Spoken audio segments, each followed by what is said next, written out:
নিজেকে বেকার দাবি করা আর এক বেকিং জার্নি চালায় নিয়ে যাওয়া কিন্তু এতটাও ইজি না। একটা ম্যানিকিউর পেডিকিউর করা হাতও আগুনে ছেঁকা লাগতে লাগতে কালো কালো ছোপ ছোপ দাগ হয়ে হাতের মানচিত্রটা পাল্টায় যায়।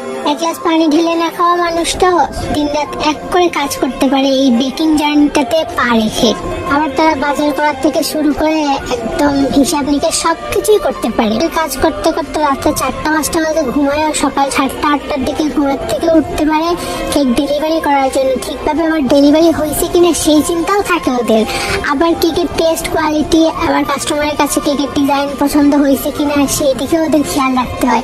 কাস্টমারের রিভিউটাও জানতে হয়। শুধুমাত্র আপনাদের অর্ডার ঠিকভাবে সময় মতো পৌঁছে দেওয়ার জন্য হাজার অসুস্থতা নিয়েও তারা কাজ করতে পারে। ফ্রেন্ডস, ফ্যামিলির সাথে কত শত প্ল্যান ক্যান্সেল করে এই বেকিং জার্নিটা চালায় নিয়ে যাওয়ার জন্য।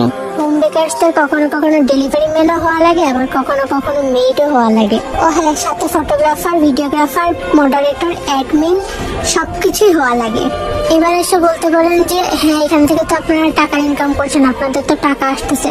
হ্যাঁ ভাই, টাকা আসবে, ইনকাম করার জন্যই তো এই বেকিং পেজটা খোলা বা বেকিং জার্নিতে পা দেয়া।